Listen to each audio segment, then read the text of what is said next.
Let's see.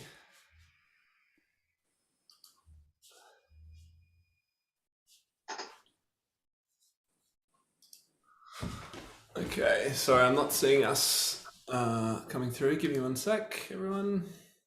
Oh yeah, I think we are. I think we are live. Let me check. Oh, the technology. Early morning technology. I think we are. Here we go. Is it like having a photo taken in Victorian times? You know, you have to keep still for Hello, everyone. We are live. It's very early here, 6 a.m. with me, and I'm so excited to go live with this incredible group of composers that I've got with me on screen right now. And we are talking all about this month's, in fact, launching today, collection of Top Music Sheets. It's from EVC Music. This is Eleanor Cobb's publishing company, and these incredible composers on the screen with you today. Thank you so much for you all joining me, and thank you so much for your contribution to this incredible collection. I'm going to try and play through a few of the pieces, chat super briefly with some of the composers, but let's just firstly say hello to Nancy. Great to meet you finally. Hello. We've got Heather Hammond as well. Heather, you are the amount of music that you've created is amazing, and I know lots of people watching will be like, oh my God, Heather Hammond, I finally see who this is. Vicky Proudler, great to meet you as well. And the wonderful Sam Wedgwood, who's actually up even earlier than me. It's 5 a.m. for him. So that's dedication, that is. Mate, I'm very impressed. And despite the English accent, you are in Brisbane. That's correct, yes. Yeah. Very cool. And last but not least, Eleanor Cobb, who has helped me put all of this together. Hi, Eleanor. So great to see you again. Hi, everybody. Hi, team. Yes, I'm absolutely over the moon, and I can't imagine the time went so very quickly. I remember I just reached out about saying, well, hey, let's do something together, and you suggested this project, and I was like, wow, what are we gonna do? We have so much fantastic music, so hard to pick. And then I thought, well, we just literally heard from the Royal Albert Hall, who gave us a date because we were like 2 years, light was off, and we couldn't do anything because of the pandemic. And then I said, well, why don't we select a collection from the program, which will be played at the Royal Albert Hall with the band. And that is what we've got. So we've got a selection of pieces that you're going to be performing, or your students are going to be performing at this festival at the Royal Albert Hall. When's the festival actually happening? Festival is going to be next Wednesday. Oh my goodness, you must be in crazy busy mode organizing all of that. It's such a wonderful collection, and I think one of the great things about having a roundup collection, which is what I'd call this, i.e. having lots of different composers contribute, is you get just such a fun variety of music in here. So why don't we explore a couple of things from our various teachers. Maybe I'll start with you, Heather. We've got one of the first pieces I brought up here is the Good Mood Boogie, and it actually reminded me of an old piece that I used to play called the Freight Train Boogie. I don't know if you've ever heard of that one. I can't even remember where it was published, but it had that great, all the kids love that kind of left hand, and you've got that. Let me play a little bit, and then can you tell us just quickly maybe a couple of things about it, or how it works, or something to watch out for when you're teaching it? Yep. This is straight quavers, isn't it?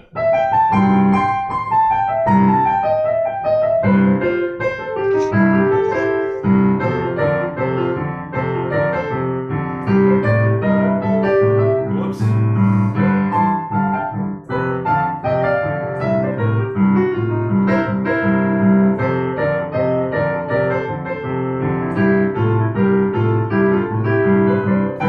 All right, I'm not doing it justice. This is 6 a.m. That is the first time I've touched my instrument today.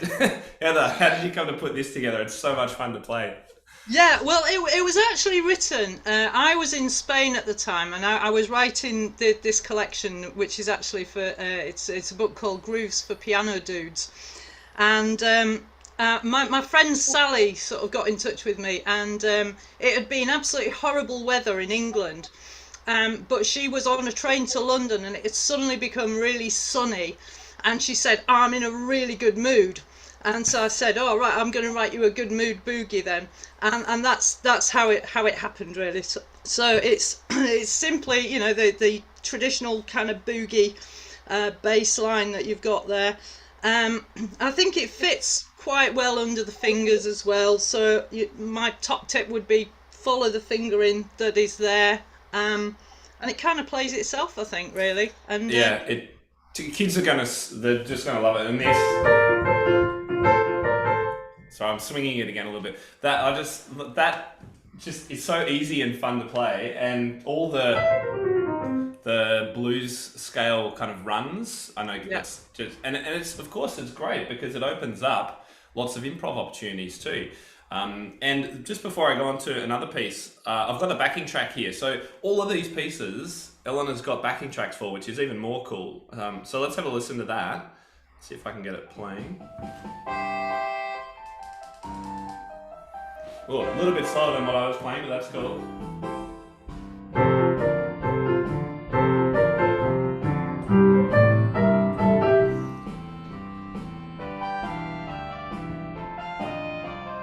So, I mean, having backing tracks, it just adds so much more fun for students, like instantly. So you can have such a great time with this piece. I think that's super cool. I want to actually just go back to the first piece in the book because that's actually by Eleanor. And the reason I want to mention this one, Eleanor, it's called Super Duck, which is a fun name. But the great thing about a lot of Eleanor's music is that it has that jazz feel like Heather's, but then the whole second page is actually about improv. So we've got the main idea, and this one is swung, I think, isn't it, Eleanor? We've got...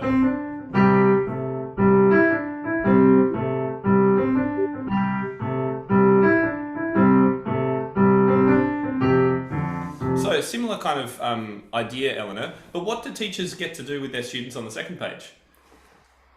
Well, I think the important part with Super Duck is that it's pattern based, and when you start teaching, especially when you have a youngster who's really ready to go, sometimes it's very important to put aside all the prim and proper studies and go with something which you can do off the bench and just say, look, this is what you can do. So the second page can very often be used like this. Teacher plays the part in the left hand, and the student can just play anything, I call it mess about or noodling, in the right hand. And teacher can just say, okay, let's just noodle on these three notes and pick any notes on the blues scale, which is suggested on C, and just basically up here, yeah. So teacher can play this. You can sing the quacks and the ducks. Yeah, the quacks. And the student can improv with the blues scale notes here. Yeah. And that's actually written into the score. That's the second page. I love that, Eleanor, because it just, again, makes that leap for a lot of teachers who are a little bit hesitant or unsure about the improv, makes that leap so much easier because it's actually written down what to do and when to do it, which really helps. Cheers, thanks. Fantastic. Okay, let's go on to Nancy, your piece. Which it's got the coolest name in the book. Sorry, guys, I love this one. It's called Robots Go Clubbing, from Piano Postcards. It looks like this. Here it is here. So we've got a repeating left-hand pattern. Now, Nancy, I want your help with this one because I actually found this tricky to coordinate because we've got, in the left hand, pianissimo, we've got this pattern. I'll go a little bit slower, which is in 3 effectively, but the piece is in 4/4, and so it doesn't evenly add up to the bar.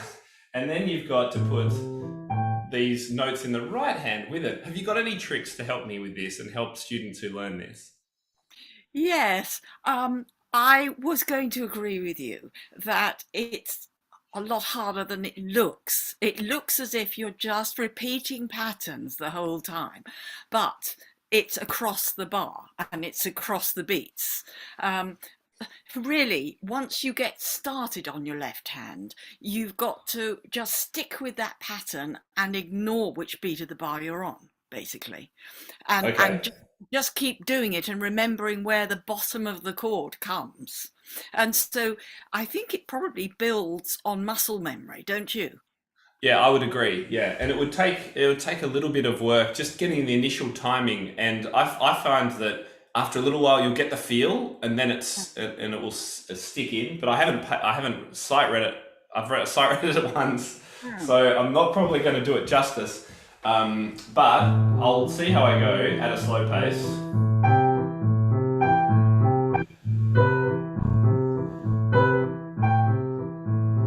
I'm not doing it justice, but it does have a backing track. And the other great thing is that we have full recordings of all these pieces up on SoundCloud. So that if you want to listen to it, or you'd like your student to have a listen to it, you can easily see that as well. Let me show you. I think I can do that in a quick screen share if I get the right screen over here.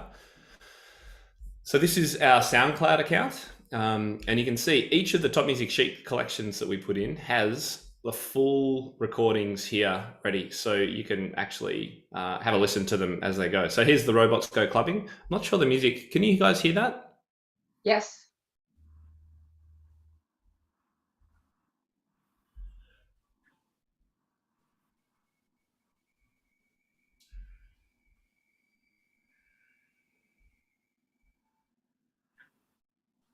It's really unusual, Nancy. I really want to play it and give myself a little bit of time to get it under my fingers, because I think once you've got it in the groove, I think it'll be really, really fun to explore. And I just love the name. Where did the name come from, quickly? Well, I wanted it to be played in a robotic style. So forget expression and emotion.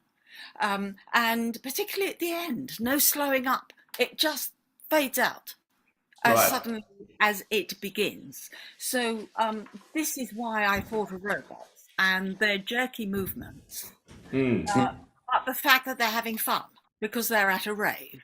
So they're having fun. I wasn't expecting you to use the phrase "at a rave," Nancy. I love it. I think that's the coolest thing I've heard. It reminds me a little bit of a piece like The Clockwork Doll. Is that Shostakovich? Who's that? And it's because it instantly, and a lot of these pieces and a lot of the music that EVC puts out is really evocative just by the title, and you can really get into a little bit of a story with the student about it. Is the doll, winding up and breaking down? What are the robots doing at the club? And things like that. So I think that really does help, and I really congratulate all of you for fun titles, not to even mention the amazing music. So Vicky, should we have a look at your piece? Can you remember what it's called, Vicky? Let me find it. Actually, I've got Sam's. Let me do Sam's because I've just come to it now. Sam, you've got a couple of pieces in here, and they're so groovy. I love your music. Oh, it's the thank kind you. of music as a young teenager I would have just loved, because it's down here on the piano,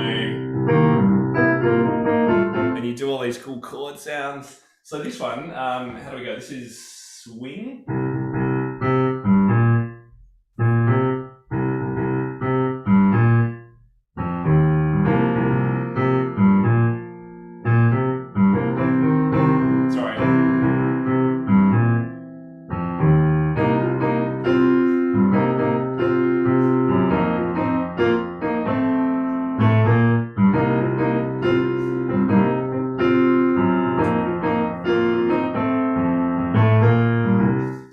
Have I done it justice? Is that well done. Okay. I'd say that's pretty groovy for 6 a.m. Well done, you. Thank you. Totally love. What are you trying to, when you're writing pieces like this, what are you thinking, and what are you trying to give the student?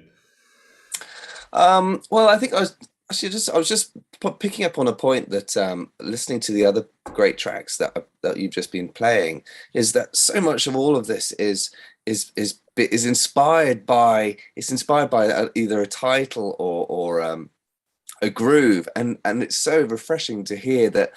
Okay, I'm doing kind of a very much kind of mood-based, feel-based stuff, and it's lovely to see it's being reciprocated, or not, but matched by everyone else, because I'm kind of just do my own little thing, really. But it's great. That's so good, and they're title inspired, and that's what I really appreciate. It's really so this good. one's called Grumps. Grumps. Grumps. Yes. So, but they're kind of happy grumps, aren't they? I they're guess kind of so. grooving grumps. Yeah, I can't actually remember how this one was. The title came about. I think it was just like, it was kind of like I'm a bit grumpy, but I'm a bit moody and a bit, kind of like that kind of thing. Inspiring a feel, hopefully. I like it, and on the second page, it comes into this. Let's see if I can do this. And then we got these cool little bluesy riffs.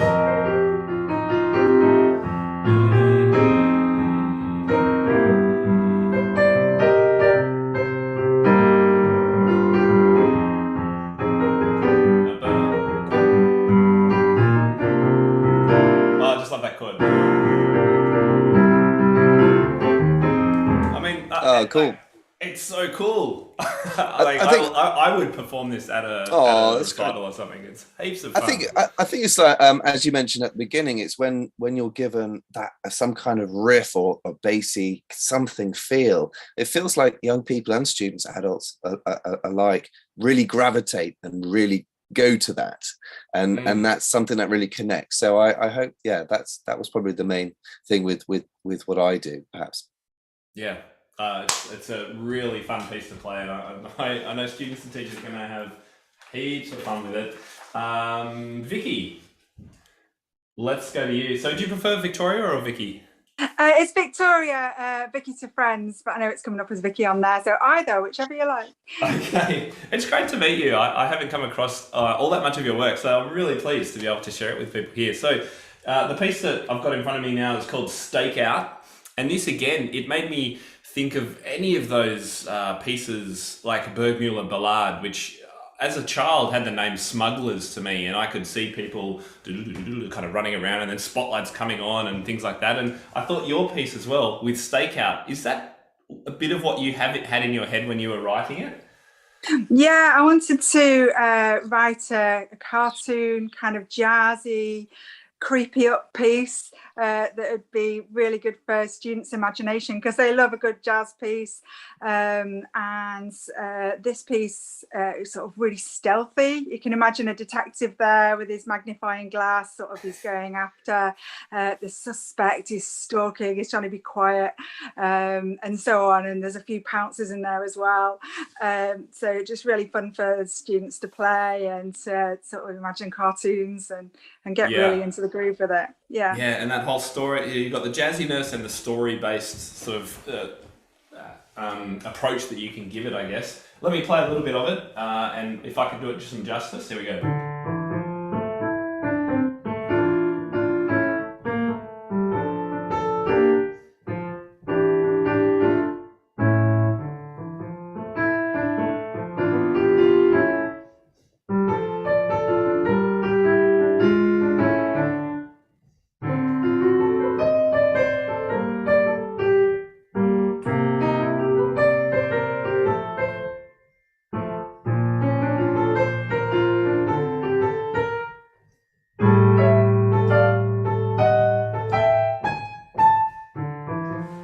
Is that about the right pace? Yeah, it can go slightly faster, but yeah, I like it. Yeah, cool. And I'm sure I could do better if I practice it a little bit. But what I love are these phrases, and you've got a sequence. You've got it sort of moving down the piano. So where does it start? So it's the kind of thing that once the student gets the pattern, they'll find it easier to play each time. And I really enjoyed playing through that one as well. So thank you again, Vicky. Yeah, really thank you. Yeah, glad you enjoyed it. Shark Soup, Sam, another piece you got in here. And again, you've got this, you like these kind of fourths right in the middle of the piano, don't you? It's an interesting, I think fourths are, they're so funky, aren't they, in consecutive order. As soon as you add the C in the left hand and you build that C7 chord, it reminds me of this chord, which is one of my favorite funk chords. Oh, yes. Yeah.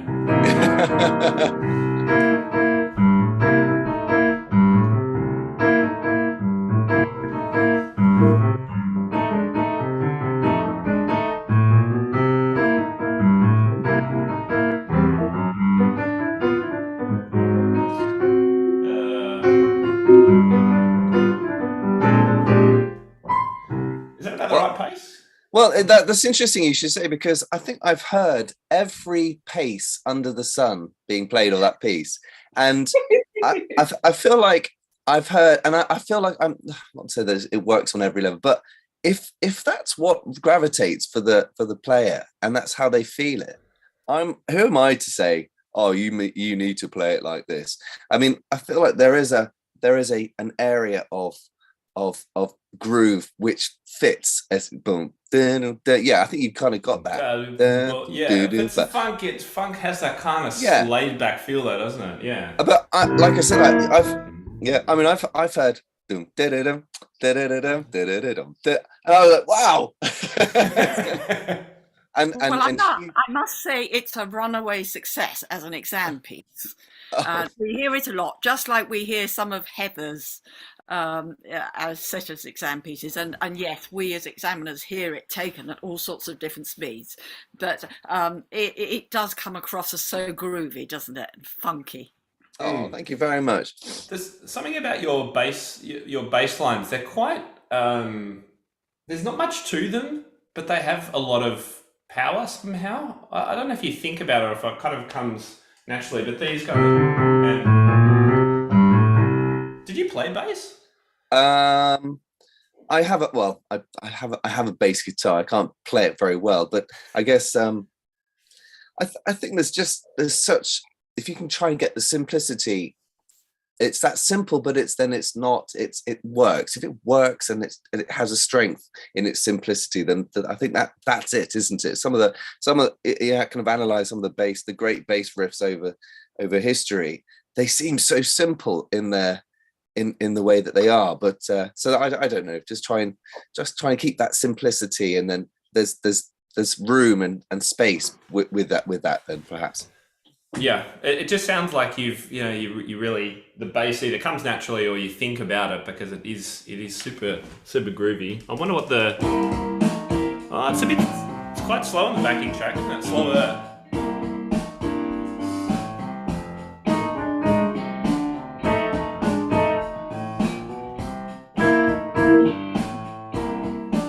I can hear the guitar in the background. Great backing tracks, Eleanor. Nice work with those. All right, I reckon we've got time for one more. I've got to mention Lavender Haze, because this is quite different, actually, to the rest of the pieces. I love that we've put this one in.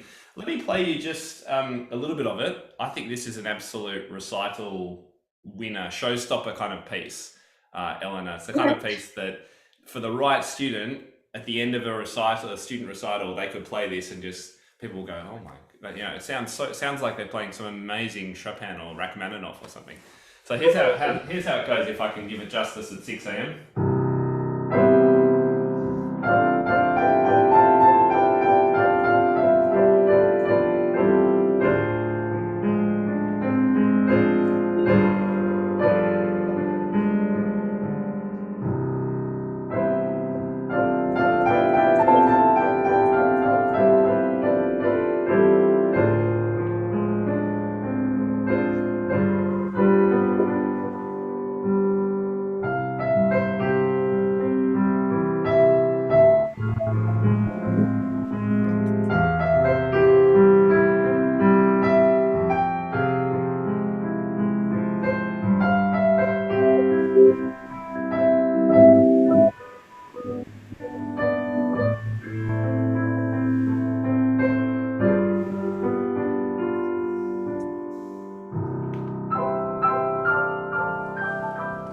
And so it goes. I want to keep playing it. It's magical. Eleanor, tell us, where did this come from?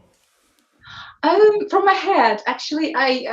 Everything I wrote, it came just first into my head. I just hear the music in my head, and then it keeps playing till I am happy how it forms itself. Then I just go to the piano and try to play it. But it's as I said, this one just came. I just saw lavender in a pub, in a garden, and I just saw it, and I thought, and I remember I was in France and I've seen those fields, lavender fields in Avignon in the summer. So, and I saw that haze, and and when I saw lavender in the English garden, it just reminded me of that, and this melody just came up. But the piece, I think, thank you very much for complimenting it. I think it has a lot of merits because, as you said, it's not as difficult, yet it offers this incredible opportunity to play chords, because children don't like chords, but these are comfortable chords. They actually fit really, really well. And then they can control pedal, because it allows to kind of press the pedal on a first very low bass and take it sort of sweeping up with those chords going up, and at the same time build a phrase, build that sort of, sound, and then it's fell down, basically. Go down, and you could see as far as you can, and you hear as far as you can, and send that sound away. And yes, it is a recital piece, and I know that a lot of children and adults are playing it. It makes my heart really sing every time when they do. And I think that the most important takeaway from this is to listen to themselves when they play, because it will allow to have a music which is just about around grade 4, I would say, ABRSM, maybe 5. What did you put? I think we've said 5 ABRSM. Yeah. 5, yeah, something depending on sort of, lower 5 and upper 4 maybe. And as I said, the most important part is enjoyable. I mean, just to say that, I have a lot of feedback just saying, golly, it's enjoyable to listen and to play. And that's, I think, for the composer, that's the most important compliment. And it's one of those pieces that are really well written, because it's probably a bit harder than it looks in places for the soundscape that you can achieve. There are technical challenges, which is why it would be at that sort of grade 5 level. And you've got octaves and things like that. But just the use of the whole piano and the pedal, and it's just immediately evocative of even kind of Debussy-esque, Chopin certainly, and I can just see it really resonating with teenagers and adult students as well in studios. So yeah, it's a magic composition, really lovely. So thank you very much. And I was just having a look at the time. I wanted to keep it to about 30 minutes. So I think there are a couple more pieces in there, but I just wanted to make sure we'd played at least one from each of our composers. Have I played everyone's one piece? I think we've got it. Yes. Do we have Nikki? Did Nikki join us? Nikki Isles? Did anybody? No, Nikki? I can't see. There's no one else in the waiting room or anything. No. Okay. But what a group. I'm absolutely humbled that all of you guys would be here with us today to share this and to have contributed to this collection. So thank you so much. This is our collection that we've been playing. This is EVC music. You must go and check out. If you are not familiar with Eleanor Cobb and EVC music, then please go and check it out. Even if you're not a member and not using this music, then it's such an amazing wealth of great pedagogical pieces from all these incredible composers, and a whole lot more too, Eleanor, of course. This is just a small selection of your amazing composers. So for those of you who are members, you can grab this from the 1st of April in our Academy once you log into the membership. If you're not a member, you can grab this music and all our sheet music on our Light plan. It's just $10 a month, and you get an incredible collection like this each and every month that is studio licensed and that you can use with your students. So it's been an absolute wonder. Thank you so much for you all coming today. Can we give a round of applause from wherever we are to Nancy, to Heather, to Vicky, Sam and Eleanor. Thank you guys so much for joining us today. I would love to hang around and just sort of, play some piano with you guys, but I'm going to let you go on because I know it's your evening time over there. Eleanor, one more time, thank you so much for your contribution to this, and good luck next week. Yes. With your big festival. How's it? Is it looking like it's all coming together? I'm just so pleased that you can finally run it after 2 years. I think so. We have an incredible 5-piece band, professional musicians. They're all gigging musicians. We have a drummer. We have double bass. Oh yes. We have a tenor sax. We have clarinet and trumpet, and we have a red piano which used to belong to Sir Elton John. So this is going to be incredible. Everything will be recorded. We will be sharing it. But most importantly, I think what we're doing is we're connecting music of the living composers with the young generation of pianists who are coming together to one of the best concert venue in the world. It's absolute historic moment, I think. You know, as I said, for 2 years we all sat behind Zooms and FaceTimes, but we will be face to face in a live recital. We have an incredible team of composers.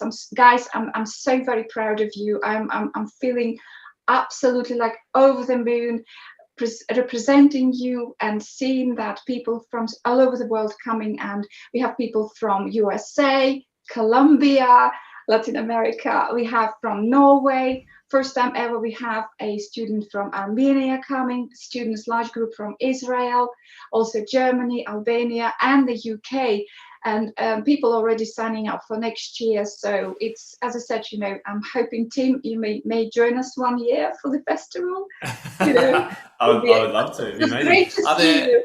Are there tickets available by any chance for general public? Yeah. If somebody wants to buy the tickets, we have a couple of tickets left, because this time we split the festival into 2 parts. We have concert with the band, and we have a classical contemporary recital, which is just solo, more serious sort of music, but also published by myself. And also we have some wonderful composers. We have composers from Ukraine, and as you say, you know, it is important to support you know, life and what's going on at the moment in the Ukraine. So we're going to be playing Ukrainian composers as well in the recital. So we want to be up to date. We need to be, you know, with the world. Absolutely. I've just noticed that Nikki's been able to join us. Nikki, hi. Hey, hello. Great to see you. Hi, hello.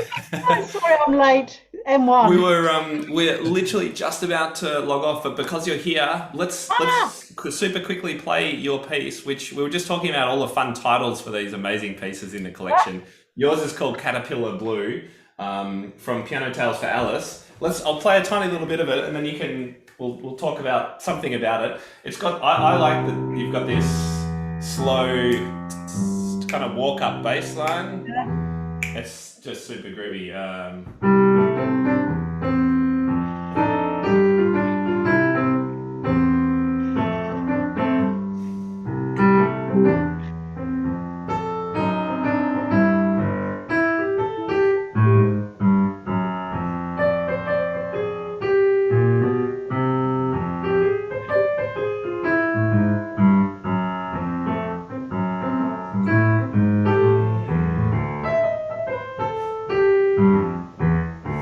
Sorry, it is 6:30 in the morning and a little bit rough, but you get the idea. Nikki, tell us just super quickly, where did this piece come from, or how did it come to be that you wanted to compose a piece with this kind of, because I don't know, there's something about this which students will love. Slow walking. Slow walk up, yeah. Yeah, sort of lumbering along like a caterpillar, sort of shuffling in a way. Yeah, I mean, it's just that kind of walking bass and something, you know, pottering along, I suppose, you know, like a big sort of chunky caterpillar, I suppose. That was And I love the Sam does that in a couple of his pieces as well. All the little, it kind of reminds me of that kind of gospel-y walk up kind of feel in the jazz sense. Yeah. And walking up. Yeah, kind of bassisms, aren't they, in jazz, really? The kind of classic lines, little classic lines, but trying to make them really simple for young players. Yeah, and this is about grade 2. We've leveled it at ABRSM grade 2, so really approachable, but it's got lots of space in it too. It's not sort of packed with notes. It's kind of laid back and easy, and I guess that's the caterpillar. You know, caterpillars aren't going to get too much done in a day, are they? That's right. I should just mention one more piece, because we do have a piece in 3/4 as well. I think we might have 2 actually. I haven't played either of them. Paul Burchill, who's not here with us today, has the Country Waltz, which got completely stuck in my head when I ran through it the first time. This is how it goes.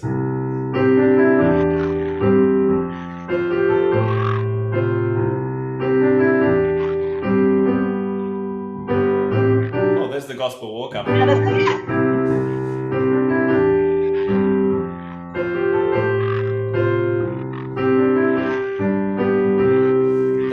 that style again, I could just imagine me as a kid. Well, I don't know. It's something about. Well, actually, sorry, I didn't even play it right. It should be swung.